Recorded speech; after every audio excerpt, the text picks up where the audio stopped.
Hello everybody, this is Demon Phoenix back with episode 9 of my Bioshock Infinite 1999 difficulty walkthrough, following the guide to try and get the scavenger hunt achievement for not buying anything from dollar bill machines on a playthrough on the hardest difficulty, which is 1999 mode.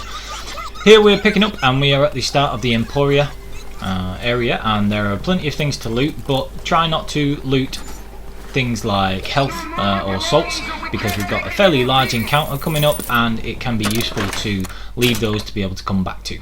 Now another very important thing is just to check your gear, because we've just finished a fight against a handyman. We want to sort that out. So here I'm sticking with blood to salt and brittle skinned, but I'm also changing to overkill or vampire's embrace for the boots. And most importantly for this bit, sheltered life, because this can be a really difficult little encounter actually. There's a lot of enemies and they're quite difficult, and the Vox become, like, you know, the sort of standard enemies for a lot of the game now, and they can be quite tricky because their weapons are all Vox weapons, which are like modified to be slightly more powerful versions of things. Like the repeater is more powerful than the machine gun and things like that. Now there are some new upgrades available at this armory machine. I'm not going to say that any of them are essential at this point. I think it's very good value to get the damage boost 2 if you're using a hand cannon often, if that's one of your main weapons, but I would definitely recommend the damage boost 2 for the shotgun. The shotgun on this version of it, in the PS4 version or Xbox One version, where you have the DLC automatically, has the Comstock's Eye boost, Comstock's Broom boost, which is a 35% damage boost to the shotgun automatically, and with the damage boost 2 that makes it another 25% on top of that. It's extremely effective even without any of the other 2 upgrades, so only 255 silver eagles, definitely consider that. Now this is a really difficult, like I say, encounter. This tear here, the medical kits, is extremely important. So I actually used the mosquito there, the tear, and it got destroyed almost instantly. And if you watch at the top left, you see my shield, even though I've got all the upgrades, and shield gets drained and destroyed very quickly, and I start losing health. But this tear is 4 large medkits, and we also have sheltered life, and it just buys you a ton of time with the invincibility for that. Makes this area a lot easier. Now here is the absolutely busted combination that I love using for the rest of the game, and this is why we got charge aid, and the brittle skinned and the volley gun puts everyone down. Normal enemies, even on 1999 difficulty, they pretty much go down in one hit.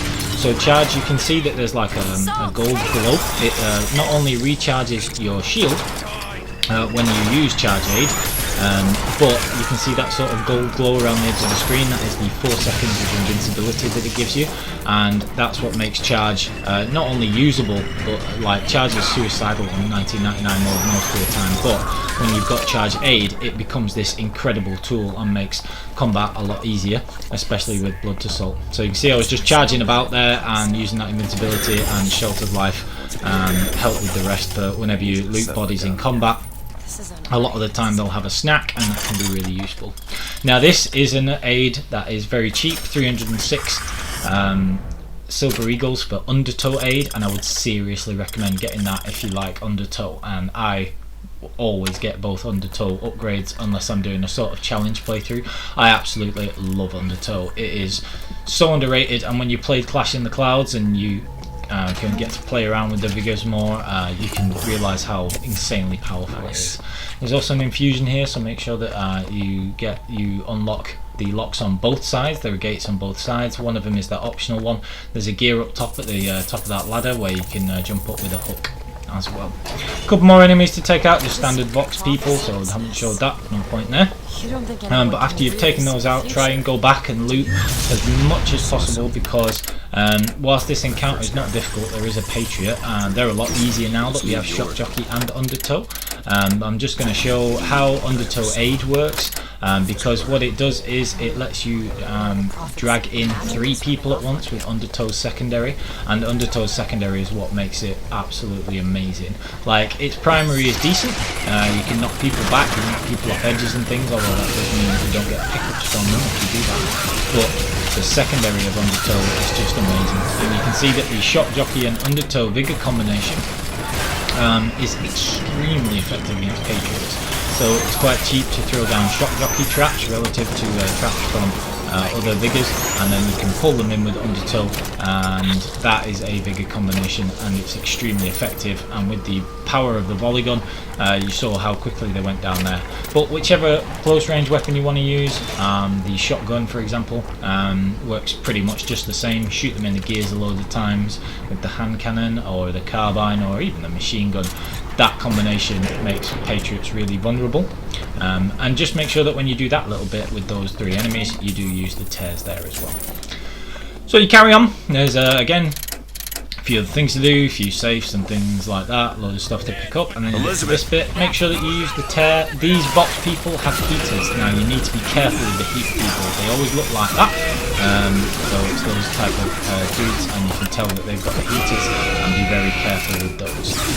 There again you see the other way of doing the undertow shock jockey combination, where you knock them down with undertow's primary and then hit them with shock jockey, or vice versa, and that will also trigger that combination. And you see I'm using the charge again for the invincibility to deal with those guys with the heaters.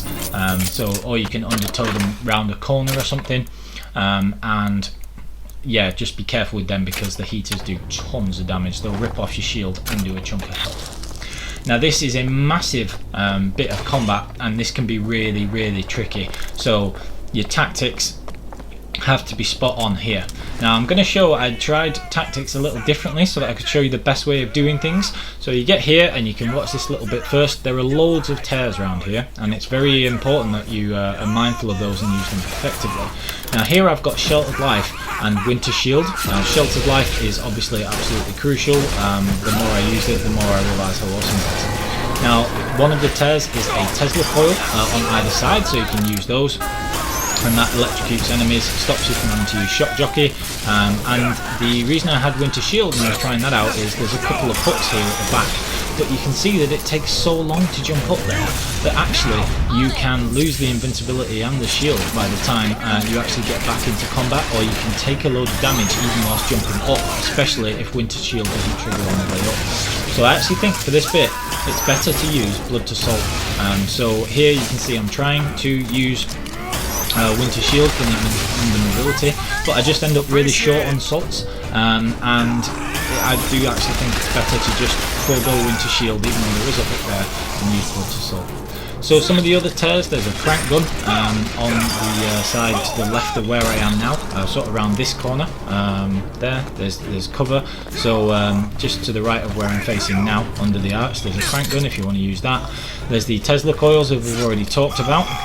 The enemies, a lot of them use repeaters, so it's a good idea to grab the repeater even if you don't have any upgrades for it yet. Because it's very powerful in the enemies, and it's quite plentiful, and it's a good idea to do that. Now again, some of the other really important tears, there's a medical kit one there, and that is absolutely crucial with Sheltered Life. You see, whilst I was trying out these tactics, I actually ended up using all of the med kits with Sheltered Life because this bit is so difficult. Now another extremely important tear in this bit, because like I say there are loads of good ones for this big piece of combat, is the let me see, I've switched back to Blood to Salt here, is the volley gun tear, which is just up the stairs on the right hand side. So as I'm facing now, there's a Tesla coil, and you can just see at the back there was another tear behind that up the stairs. So you see here again, I run out of shield and nearly health, and nearly died there, and salts, and had to wait for this to throw me some. So I do think that the Blood to Salt way is the best way to go. A couple of firemen turn off, and again this is like undertow aid is amazing. You can pull all 3 of them in there, and then buy yourself a bit of time. The Tesla coil makes them vulnerable, and like I say, there is a tear just up at the on that balcony you can see it there, and that will give you volley gun ammo. So you can use a little bit of volley gun ammo for this fight if you want, or you can stick with the repeater, and you can keep coming back to that tear to fill up on volley gun ammo for the rest of the combat in this area, so that's very useful. Now when you get to this bit with the lock gate and a load of bodies, again, you don't have to loot them all right away. Just make sure you recognise what's there and you can come back to them each time. This bit can be extremely dangerous. There's 2 snipers, and as we know, they rip off a ton of health in 1999 mode, but this is where Undertow's amazing. You can use Undertow aid, one use of Undertow, pull them both in, and you can see that I killed them both. Once you trigger Undertow's secondary effect, you can keep it held down, back off around the corner, around corners, and pull the enemies towards you, kill them easily without them getting a chance to attack you, and it leaves them vulnerable. It's just extremely good.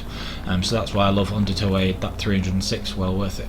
Make sure that you do this bit before you continue. Elizabeth will make a note about the gates being one way, and before you do that, there's a little bit of backtracking and an optional thing that we want to do. You come in here in this area and make sure that you actually listen to this voxophone, even if you don't listen to most of them normally on a repeat playthrough, because this one triggers the ability, the secret area of the game, to get Return to Sender, which is the last vigor, and is again absolutely crucial in my opinion, and a fantastic vigor on 1999 mode.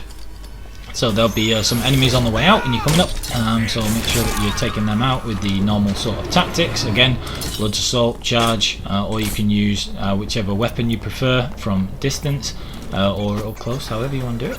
And then again, I'm just going to use Undertow aid, and this is why I just absolutely love it. Again, it makes everything easier. A couple of heater guys when you're coming down, so just be careful of those, and yeah, just take those out, no problem.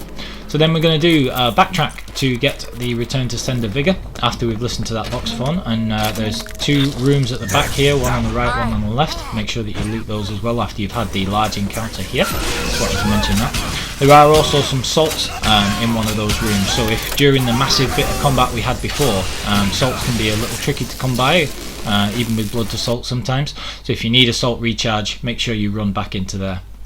So on the way back, you've got these 2 beasts.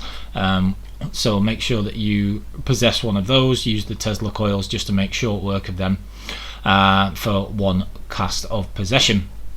So now we're going to come back to this bit, and there will be some enemies in here on the way in, and also on the way out as well, so just make sure that you take those out. Now here we get the Return to Sender vigor, and this is why you have to have listened to the voxophone, because otherwise the button under the register that you have to press for the secret area won't be available. So there's that button there, it opens the door at the back, and this is where you get Return to Sender. Now Return to Sender is a defensive vigor, and it suits my playstyle very well. There's also an infusion there, lockpicks, make sure you grab all this stuff.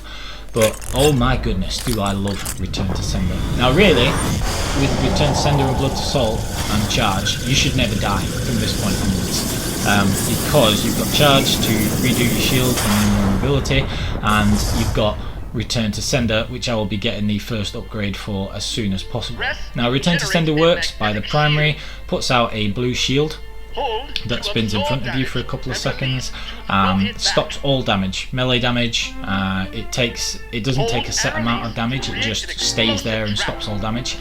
The secondary uses up your salts to absorb bullets, absorb hits, and it makes a really powerful trap as well. The trap for Return to Sender that you can then throw directly at enemies or put on the ground is one of the most powerful vigor traps. It's just extremely good. So Return to Sender, absolutely brilliant. Now this will be the last little encounter for this area, so you can use the gun automaton to make things a little bit easier. One thing I haven't mentioned so far, I don't think, is that Charge can actually charge like up. As you can see there, you can charge up or down. You can cover large distances as well. So just be aware of that, because it's very useful going forward. Make sure that you scavenge absolutely everything that you can after this before you go through these gates here, because that is the point of no return for this area, and we want to just sort out our gear for the next bit, Downtown Emporia. So here the next part has skylines, so we're going to use Winter Shield, and again you can stick with Sheltered Life, but because we've got Winter Shield you could use something else if you want it. Please like, comment and subscribe. I hope you found that useful, and I will be back with the next episode, and thank you very much for watching.